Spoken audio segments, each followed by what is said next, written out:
Hello and welcome back to Final Friday, where I go through my records in alphabetical order like a big nerd and talk about why I love them. Today, we will be entering the David Crosby Hello and welcome back to Final Friday, where I go through my records, one of my all-time favorite songs from one of my all-time favorite albums. My excitement for this is indescribable. Let's go.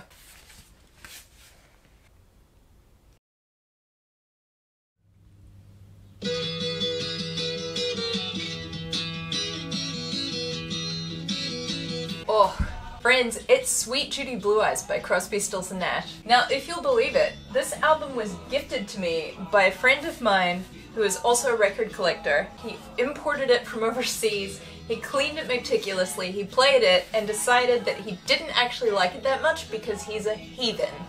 So he gave it to me. That story has a very happy ending.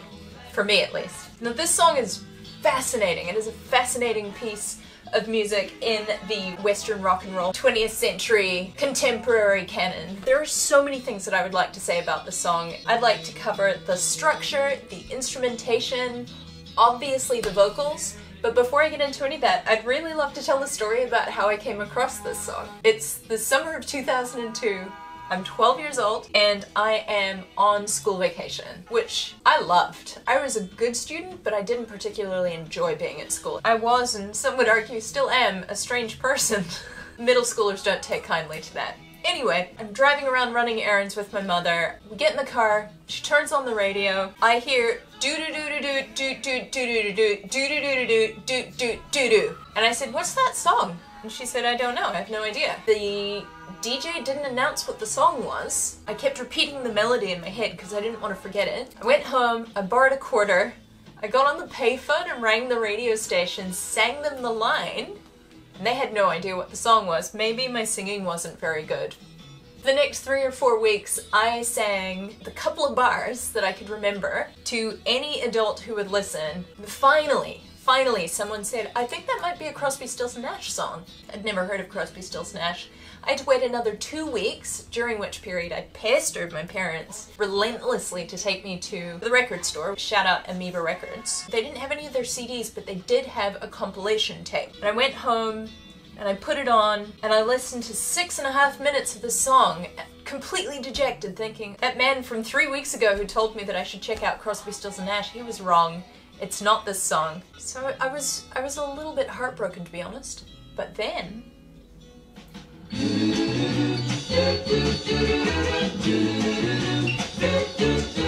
I was so excited. It took me like 5 weeks to find this song in 2002. For anybody who's really even a little bit younger than me, you won't necessarily remember a time where you might hear the best song of your life, but nobody can tell you what the song is, and you may never hear it again. It's not like you can Shazam it, it's not like you can Google it. In this case, I had no lyrics to Google it, even if that had been a thing that you could easily do. There was literally the chance that I could never hear this song again.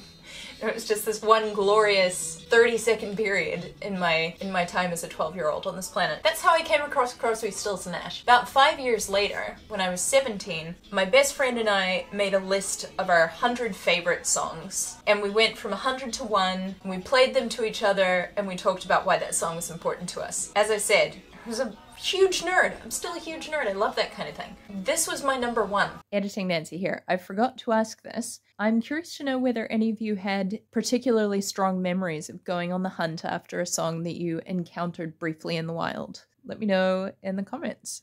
I always love everyone's stories. Let's talk about the song's structure. That is a big part of the appeal for me. I really love when a song or a piece of music twists and turns and surprises you with the directions it's going in. So this is a suite. Musicologist Nancy, can you please tell us what a suite is? Well, you've caught me in the middle of my favorite activity, researching. A suite in Western classical music and jazz is an ordered set of instrumental or orchestral/concert band pieces. The separate movements are often thematically and tonally linked. Back to you. Thank you kindly. Here's the first part of the suite. Getting to the point where I don't want anymore. Here's the second part of the suite.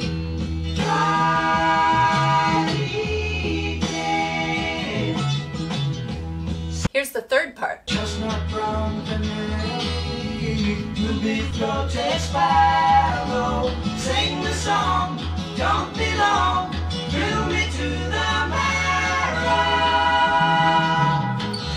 And of course, here's the fourth part.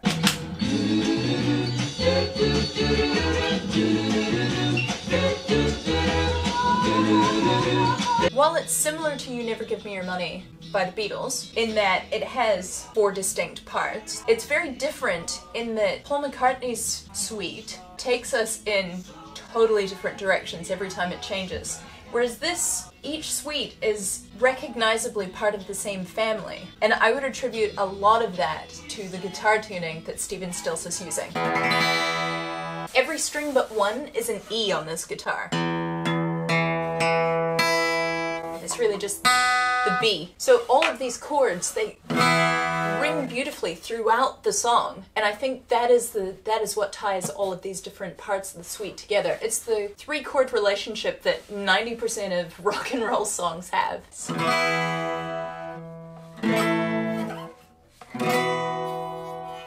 It's not an actual statistic. I'm being hyperbolic. At the time that they were working on this album, I think they were all involved with Joni Mitchell in some way or another. Good for you, Joni. Stephen Stills, not romantically, but he missed out. Joni Mitchell used a lot of alternate tunings because she had polio as a kid, and so she had limited mobility, or limited dexterity, I guess, in her left hand. So as I understand it, the alternate tunings came into play because it was easier to voice chords in a specific way if you made the strings do what you wanted them to do, as opposed to making your hands do what you wanted them to do. Cool tuning. Cool chords. I never finished that thought because I'm slightly sleep deprived. I think my thought was that Joni's influence on the group manifested in their use of unusual tunings. I could be wrong, but it's an extended universe that I like to imagine. Stephen Stills really capitalizes on the tonal qualities of this tuning. I think the best example of this is in the 3rd part of the suite, here. Drill me to the marrow. Drill me to the marrow. Ah, so good. While we're on the subject of guitars, I'd like to point out this moment of the solo.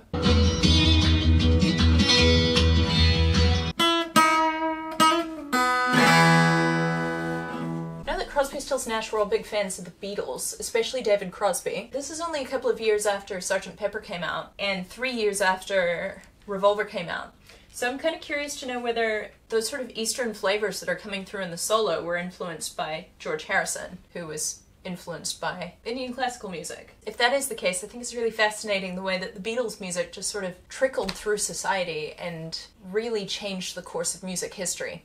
This is not an episode about the Beatles. Let's move on. A thing that I really enjoy about this song is that the first part of the suite is really energetic, but without drums. There's bass, there's some percussion instruments, there's tambourine, but mostly I think it's a lot of guitars. And of course the vocals, which we'll come to. Let's not spoil ourselves. So you've got multiple acoustic guitars, you're creating this thick layer of sound. Quite percussive. I think it's a combination of how they were recorded and also how Stephen Stills plays, because he really strikes hard on his strings. When you're playing a note, you can play it like this, or you can play it like... Stephen Stills tends to voice his notes like so. So in that first part of the suite, you've got some very energetic tambourine play. You've got a whole lot of guitars creating a whole lot of texture, played rhythmically, and then you've got Stephen Stills' bass line. Okay, are you ready for us to talk about Stephen Stills' bass line? Because I am so ready. The bass is what's bringing all of the interesting rhythms to this song, because otherwise the guitars are sort of keeping up this very straight.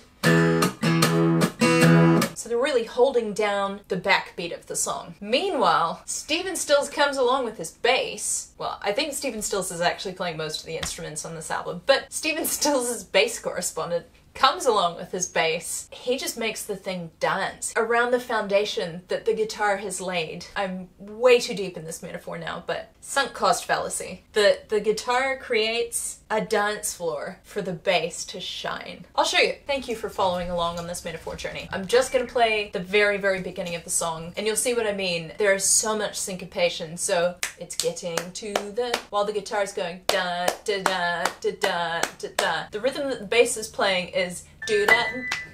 That's my cat. Da da da da da do da do da do da da da. da-da, and boom. So there's a lot of ba-ba-ba-ba-doom, which the bass would not be able to do if the guitar weren't holding it together. Here we go.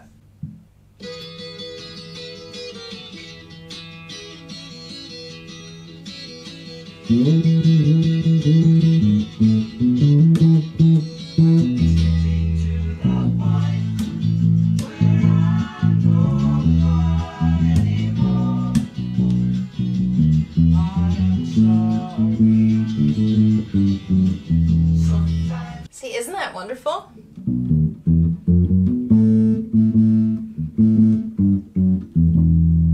Well done, Stephen Stills. They're also drumming, percussing, if you will. A guitar body is designed to be a speaker, which means that it also makes a great drum.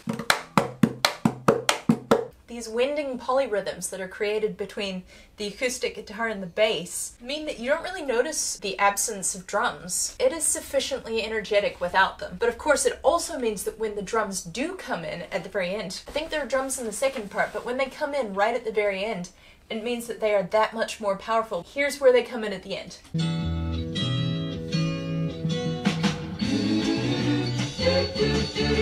It just rounds off the song so perfectly. Right. Let's talk about the centerpiece of the Crosby, Stills, Nash sound. That is, of course, Crosby, Stills, and Nash themselves. The first thing that anybody thinks of when you say Crosby, Stills, Nash is three-part harmonies. I'm in a trio called Tweed. People often compare us to Crosby, Stills, Nash because we sing a lot of three-part harmony.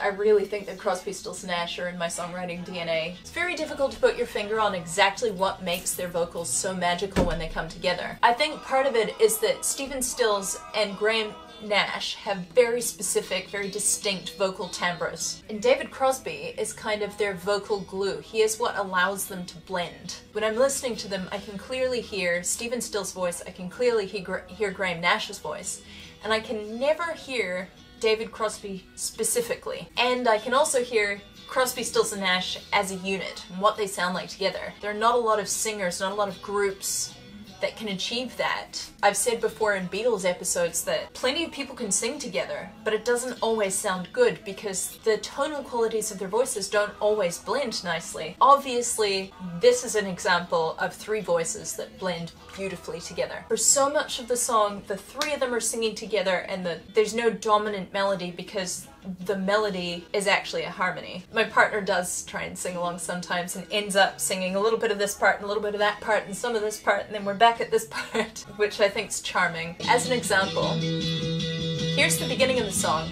Which of these is the melody? It's getting to the point where I'm no fun anymore.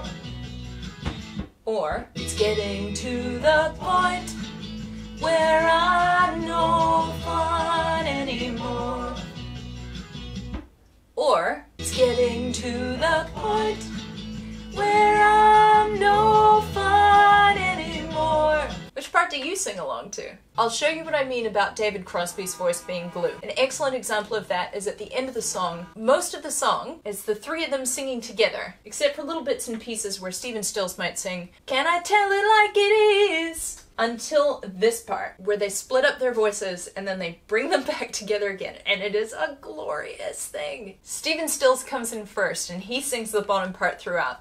The second time, Graham Nash comes in, and then the third time, Graham Nash goes higher and David Crosby takes his place. Now when I listen to the end, Graham Nash has a very high, sort of nasal, reedy voice, and Stephen Stills has a very low, gritty voice, but I'm going to sing David Crosby's part, and you can tell me if this is a part that you've ever heard before, because I had to listen really hard to find it. Stephen Stills,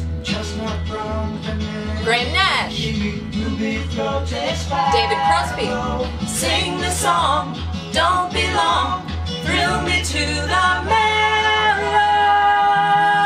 It's not obvious. It doesn't stick out in the same way the others do. But I think if it weren't for David Crosby, Graham Nash and Stephen Stills' voices wouldn't necessarily sound very good together because they're too disparate. For a long time, Stephen Stills was my favorite, but I have a real soft spot for David Crosby, and I will freely admit that I burst into tears on public transport this year when I found out that he had died, so rest in peace, King. Two things I want to say about this song. The first is I would like to cut to our Storytime correspondent, because I really love the story of how this band came together, and I think Mama Cass deserves her due. Hello, welcome to Storytime. So as I understand it, David Crosby had been kicked out of the Byrds unceremoniously in around 1968. Graham Nash was, I think, becoming bored with the Hollies. He wanted them to go in more adventurous directions, and they didn't want to do that. And Buffalo Springfield was just imploding from within because of the strong personalities, which I think would become a theme of Stephen Stills' life. Anyway, Mama Cass knew all of them. She knew that they were all at loose ends. She knew that they were all harmony singers, and she knew that they were all very talented. She used to throw these fantastic bashes that everyone wanted to go to, and she invited these three, knowing full well that they would be brilliant together if they all just came together at the right time. So she facilitated this. She knew that Stephen Stills had been working on a song which turned out to be Sweet Judy Blue Eyes. Correct me if I'm wrong. I think Mama Cass was all wink wink. Not very good at winking. Graham and David, this is Stephen. Stephen, you should show them that cool song that you're working on. And they kind of just spontaneously started singing together. So the first time they met, they put Sweet Judy Blue Eyes together, basically, the harmonies for Sweet Judy Blue Eyes, and all of them described this feeling that something very special was taking place. So I'm really glad that they stuck with it, despite their many disagreements over the years. The second thing is that I was sitting in the car, again, with my mum one day, and I was singing along to this song, because I took it everywhere with me. When we were at home, I took it out of the car and put it in the home tape deck, and when we were in the car, I took it out of the home tape deck and put it in the car. I was always listening to this. I was singing along to the end one day. My mother, whose first language is Spanish, was horrified because she thought I was singing gobbledygook. It turns out that Stephen Stills is actually just mangling the Spanish language at the end of this song. I'll do my best to translate, but please note that his grammar's just straight out the window. Que lindo me la traiga Cuba. How beautiful it is. La reina de la mar Caribe. The queen of the Caribbean Sea. Cielo sol. No tienen sangre allí. Y que triste que no puedo vaya. Sky, sun. There is no blood here. And how sad that I cannot go, but he's using go in the subjunctive. It's a mess. It's a mess. My mother was horrified by it. What are you singing? What is this? This is not Spanish, I think is what she said to me. Before we close out, I would just like to acknowledge David Crosby's passing. This is what Stephen Stills wrote on his Instagram page in tribute. So he's quoting a music critic. Death has, on placid cat's paws, entered the room. I should have known something was up. David and I butted heads a lot over time, but they were mostly glancing blows, yet still left us numbskulls. I was happy to be at peace with him. He was without question a giant of a musician, and his harmonic sensibilities were nothing short of genius. The glue that held us together, as our vocals soared like Icarus towards the sun. See? Even Stephen Stills thinks so. I'm deeply saddened at his passing, and shall miss him beyond measure. I'm aware that he's dead, and probably can't hear this, just depending on your life and death philosophy. I'm just so grateful to have come across his music. It has brought me so much joy on so many occasions, and solace, and comfort, intellectual fun. His music has broadened my understanding of what music can be and what it can achieve. So I feel immensely lucky to have existed in a world concurrently with David Crosby. So thank you, David Crosby, for all of the ways that you've enriched my life. I appreciate it. Out of interest, Graham Nash wrote, I know people tend to focus on how volatile our relationship has been at times, but what has always mattered to David and me more than anything was the pure joy of the music we created together. Now, I am going to focus on the volatile nature of their relationship, because a few years before David Crosby died, Graham Nash issued a statement that he wasn't ever going to talk to David Crosby again, and as far as I'm aware, he did not.